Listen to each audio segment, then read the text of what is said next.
E o Brasil está passando por um momento muito ruim, em que todo mundo ficou muito cínico e que ninguém acredita em mais nada. E o fato da nossa turma estar acreditando muito destoa de tudo o que está acontecendo. Porque parece não fazer sentido para os demais. Parece que é tipo, mas tem certeza? Vocês realmente estão se importando tanto com isso? Sim, nós estamos. Nós temos pressa. E muita pressa. E outra coisa, nós precisamos fazer as coisas acontecerem. É muito diferente quando o Bolsonaro chega ao poder em 2018, ele ganha a eleição e o pessoal fala assim, ah, chegou a nova era, acabou a bandalheira. Eram só palavras ao vento, a vagabundagem não vai aguentar, reparou? Quando ele entra no poder, ele não sabia o que fazer, ele não tinha projeto. E ele achou que, sabe qual era o projeto? Era ele estar no poder. Quando você é um projeto de poder vazio, o projeto de poder é você. E toda a luta de um bolsonarista não é sobre implementar uma agenda. Porque se vocês perguntarem pro bolsonarista qual é a agenda deles, eles mais não sabem. Eles vão fazer coisas etéreas. Eu tô defendendo a família. Eu tô vendo a família deles se defendendo em público aí. Tô vendo a defesa de família dessa gente. A gente não liga pra família de maneira alguma. Basta ver as votações do senhor Flávio no PL da misoginia, que é um PL que acaba com o surgimento de novas famílias, que fratura de vez a relação entre homem e mulher. E ele disse que votou a favor de um projeto que interfere de maneira negativa na vida de todos, porque ele não quer perder voto. Ah, que beleza, né? É um patriota, né? Isso é um homem de nível, isso é um homem cuja coragem, cuja liderança inspira milhões.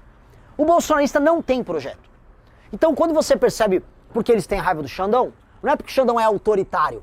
Se o Xandão fosse autoritário comigo ou com o PT, tava legal pro bolsonarista.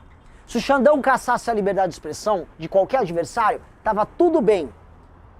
É porque ele era um problema pro Bolsonaro. E que pro bolsonarista, todas as histórias são sobre o Bolsonaro ficar no poder. Reparem, tudo. Quando o Bolsonaro convocou aquela manifestação de 7 de setembro de 2021, qual era o mote? Quem lembra? Mote da manifestação. Eu autorizo. Se autorizava o Bolsonaro a dar um golpe para ele ficar no poder. As próprias reivindicações eram sobre permanência do Bolsonaro no poder, porque a coisa que interessa para eles é ter o Bolsonaro no poder, e não o que você vai fazer quando você tem o poder. O lulista e o petista, se um dia teve um projeto, o projeto deu errado.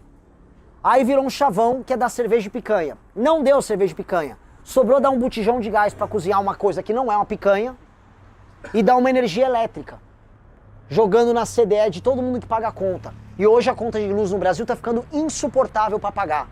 Hoje virou um problema pagar a conta de luz. Conta de luz aqui já passa a virar um luxo você conseguir usar um ar-condicionado. Em alguns lugares, no Pará, que se eu não me engano tem a conta de luz mais alta do Brasil, já é luxo. Luxo. Que a conta de luz é tão alta que você... Cara, banho de 10 minutos hoje. Mano, pai tá louco hoje, velho. Vai gastar. É esse o Brasil que a gente tá vivendo. Esse é o Brasil do projeto do PT. Projeto falido, desgraçado. E o que diferencia a nossa geração, para colocar, é a pressa e não a vontade do Renan estar lá. Eu não vou estar lá como enrolado numa bandeira do Brasil, chorando. Oh! No máximo que eu vou fazer em período de lazer é um churrasco. Uma arte que eu posso dar aula para vocês. Podem vaiar. E vou tocar as músicas da minha banda. É isso que me resta. Não estou afim de ficar fazendo grandes brasilidades e abraçar um cachorro caramelo. O resto do tempo é guerra, é aprovação de reforma, é tornar o Brasil um país sério e fazer tudo acontecer muito rápido. É por isso que você tem que ter um plano. E não é sobre Renan, é sobre o plano. É sobre o plano. É sobre o nosso plano para destruir o crime organizado. É sobre o plano para reformar a economia do Brasil. É sobre o plano para integrar as regiões brasileiras e fazer com que haja crescimento econômico nas regiões mais pobres, para a gente destravar vocês aqui. Imagina o Sul, Sudeste pagando menos imposto, porque o Norte e Nordeste está autossuficiente. Imagina como a vida de vocês vai ficar maravilhosa. Só o meu estado, São Paulo, são mais de 500 bilhões que todo ano podiam entrar no caixa. Que deixe metade para o governo federal. 250, 300 bilhões de arrecadação que ficaria a mais em São Paulo. O que isso não representaria em termos de infraestrutura?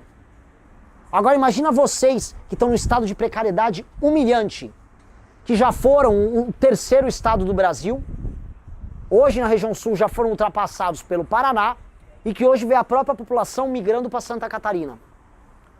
sendo vocês próprios os mais criativos, os mais inventivos e os que já foram mais desenvolvidos da região sul. Vocês sabem disso.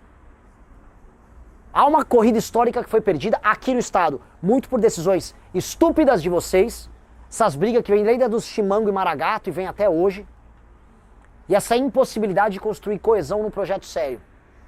E esse é um problema gaúcho, que aí eu deixo pro nosso time aqui responder. O que eu preciso é das tropas, não sei se é dos vermelhos ou dos brancos, né? Se vai vir Chimango ou Maragato comigo, eu sei que eu preciso que os gaúchos venham. E venham logo, que eu preciso ganhar a eleição com vocês. Preciso ganhar a eleição junto com vocês. Preciso tirar voto do Lula e do Flávio aqui, para irmos logo pro segundo turno. Eu reparei que um dos candidatos deles, a governador, já está enchendo o saco de um dos nossos candidatos. Misteriosamente quer conversar. Esses caras têm tracking. Esses caras, eu não tenho, no Rio Grande do Sul, menos de 10%. Não tenho. Então esses caras sabem que, no mínimo, no estado que nós estamos hoje, eu já decido aqui, eventualmente, uma eleição. O Evandro decide uma eleição, no tamanho de hoje. E como é que eles conversam com a gente? Eles tentaram nos prender. Eles nos chamavam de comunistas. Agora, nós vamos ser a chave para a vitória deles? Eles não entenderam que nós não vamos ser chave de nada deles. Talvez chave de cadeia. Mas nós não seremos chave para a vitória. Eu não quero negociar com ninguém do PL. O recado que fique gravado aqui. Eu não quero conversa com eles. Nós seremos implacáveis com eles. Porque eles são os usurpadores. O usurpador é pior do que o inimigo. Porque o Judas é pior do que o próprio capeta. O traidor é o pior de todos. A direita bolsonarista, eles são o traidor. Eles são as pessoas que roubaram a nossa revolução e transformaram isso em views, likes e cargos para se prostituírem lá em Brasília como covardes, como fracos. Tendo como símbolo maior Nicolas Ferreira, que é uma influenciadora. Olha lá, que tá agora lá curtindo a Copa. É essa gente que nos usurpou e que nós seremos implacáveis. E eles já perceberam isso. E vocês sabem qual é o caminho deles, da maior parte deles. Vão se submeter. Porque o rato se submete, não vamos precisar nem brigar. Eles virão até nós. E nós colocaremos eles no final da nossa fila. Na nossa base. Nunca comandando, nunca liderando. Porque líderes somos nós. Líderes somos nós. E eu tô aqui para formar líderes. Eu aprendi, seja com meu pai, aprendi, seja na minha família, aprendi sendo capitão do time de futebol na minha classe, mesmo não sendo um grande jogador de futebol. Aprendi montando partido político na minha faculdade, aprendi a falar, sou um líder, sempre quis ser. E eu quero que todos vocês sejam também. Porque para fazer as coisas acontecerem e rápido, nós temos que ter acima de tudo liderança. Quando você tem liderança, você move as coisas. Ontem lá no congresso eu falei sobre vontade, o poder da vontade. A única coisa que resta para o homem no fim é a vontade. É a única coisa. É a única coisa inerentemente humana que se explica por um ato de apontar um caminho e ir para uma direção, mesmo quando ela não é racional, quando às vezes ela não faz sentido. A vontade é um poder que muda tudo. E os melhores exercem sua vontade e mudam o mundo por conta da sua vontade. É por isso que a história não é a história marxista, a história mecânica, a história que a gente aprende na escola dos ciclos econômicos. Que tem um ciclo econômico e você está sempre dependendo dele. Ó, tô aqui no Brasil, imagina você tá, Brasil colonial, aí você, sei lá, você mora na São Vicente, lá na capitania. Ô, o que você está fazendo? Tô no ciclo da cana. Tem aqui o ciclo da cana e eu tô aqui vítima do ciclo da cana. Não era isso que estava acontecendo. Lá na capitania de São Vicente, o pessoal estava invadindo ali o Tratado de Tordesilhas, estava com os bandeirantes criando caminhos, eles estavam seguindo a vontade deles. E essa vontade construiu o Brasil com o tamanho que ele tem. Aqui, não era um lugar levado a sério pela colônia. Haviam as missões no interior. Aqui, vocês brigaram com os castelhanos para firmar uma identidade lusófona primeiro, mas portuguesa e depois brasileira aqui, pelo ato de vontade de vocês. E é a vontade que faz as coisas. Então nós temos que exercer a nossa vontade.